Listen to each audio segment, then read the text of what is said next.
इशिका तनेजा जी, शाहरुख खान ही लेकिन निशाने पर क्यों हैं? इशिका जी जी देखिए, यहाँ पे ना दो बहुत अलग अलग मुद्दे चल रहे हैं, एक सरकार का मत और एक इंसान का मत। जब मैं देखती हूँ सरकार का, तो मुझे लगता है कि डेफिनेटली हमारी सरकार को और जितनी भी हमारी बॉडीज़ हैं उसको एक स्टैंड लेना बहुत ज़्यादा ज़रूरी है, क्योंकि तभी हम इंटरनेशनल एजेंसी से ये मांग रख सकते हैं कि हिंदू जो जेनोसाइड हो रहा है और इतने बड़े स्तर पे हो रहा है, उसके लिए तभी वो भी पहल करेंगे। क्योंकि जब तक एक इंटरनेशनल नैरेटिव नहीं चलता है तब तक बदलाव नहीं आता है। और ये हमारा सिविलाइजेशनल राइट है, ये हमारा इंडिजिनस राइट है, क्योंकि वहाँ पे माइनॉरिटीज़ मारी जा रही हैं और लगातार मारी जा रही हैं। सिर्फ दीपू एक इंसिडेंट नहीं है, ये लगातार राइट्स हो रहे हैं, हम उसको इग्नोर नहीं कर सकते हैं। तो जब भी, और ये पहले भी बहुत बारी लिया गया है, जब इनफैक्ट ओलंपिक्स तक में जब रशिया को बैन करा गया है, जब वो इतने बड़े बड़े स्तर पे भी एक हम लोग स्टैंड ले सकते हैं, तो मुझे लगता है भारत अब इतना बड़ा विश्व गुरु हम बनना चाह रहे हैं और हम बनते भी जा रहे हैं, तो हमें इंटरनेशनल स्टैंड्स लेने की अब ज़रूरत भी है और हम ले भी सकते हैं और हमारा इतना बोलबाला होना भी चाहिए, पहली चीज़। दूसरी चीज़, अब हम आते हैं एक इंडिविजुअल पे।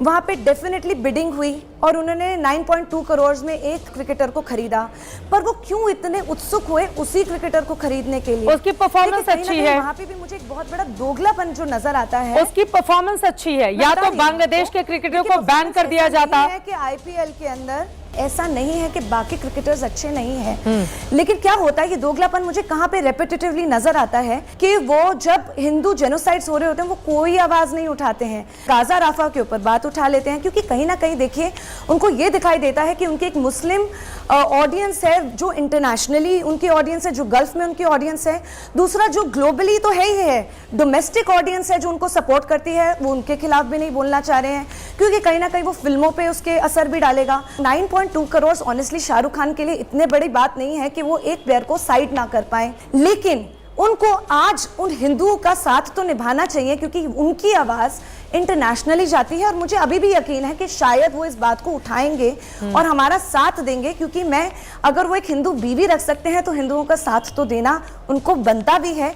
और मुझे ये लगता है कि Shahrukh Khan should actually take initiative, क्योंकि जब हम गवर्नमेंट एजेंसीज के पास जाते हैं तो बदलाव लाने में बहुत सारी जब हम ये कहते हैं कि वो एक हिंदू बीवी रख सकते हैं, उन्होंने हिंदू बीवी नहीं रखी है। पाना पड़ती है। अगर बेटर हाफ एक हिंदू महिला है तो हिंदुओं के दुख दर्द को भी उनको समझना चाहिए। कितना वो दान देते हैं आपको नहीं पता है। पंजाब के अंदर बाढ़ आई थी तो 1500 परिवारों को उन्होंने सपोर्ट करा था। अगर चीजें कितने गांव उन्होंने गोद ले रखे, तो बहुत ज्यादा फर्क कितना वो टैक्स पेयर, अरे कितनी बार बोलेंगे, देश के लिए इतनी शानदार मूवीज बनाई है, अंतरराष्ट्रीय लेवल पर भारत का नाम रोशन करा है, अंतरराष्ट्रीय लेवल के ऊपर भारत को गौरवान्वित महसूस करवाया है, और आप ये बात कर रहे हैं आप अलग सेलेक्टिव नहीं है, सिलेक्टिव आप है, आपकी सोच हो चुकी है सिलेक्टिव, उससे नैरेटिव से निकलिए। कोई और बंदे को आप ले अरे बांग्लादेश के अंदर जो हो रहा है उसके लिए सभी लोग बोल रहे हैं, आवाज उठा रहे हैं। हमने तो कहा आप टैरिफ लगा दीजिए, अच्छे से उनकी टिकट आप बोलिए ना कि बांग्लादेश के ऊपर टैरिफ लगा दे। हमें भी एक स्टैंड लेना पड़ेगा। अरे स्टैंड हमारी सरकार तो लेना, उसको बॉयकॉट आपके और मेरे लेने से कोई फर्क नहीं पड़ता, आप लीजिए। ठीक है, ये बिल्कुल सही बात है। बांग्लादेश में जिस तरह के हालात हैं, ये हमारी सरकार की जिम्मेदारी है और क्रिकेट के मैदान पर बीसीसीआई की जिम्मेदारी है कि जिस देश के साथ इतने संवेदनशील तरीके से हमारे संबंध आगे बढ़े हैं, जहां हिंदुओं का कत्लेआम हो रहा है, उसके खिलाड़ियों की लिस्ट आपको नहीं पकड़ानी चाहिए थी। या तो बैन कीजिए, पूरा बैन कीजिए, ये आधा अधूरा और इस तरह का मैसेज नहीं जाना चाहिए।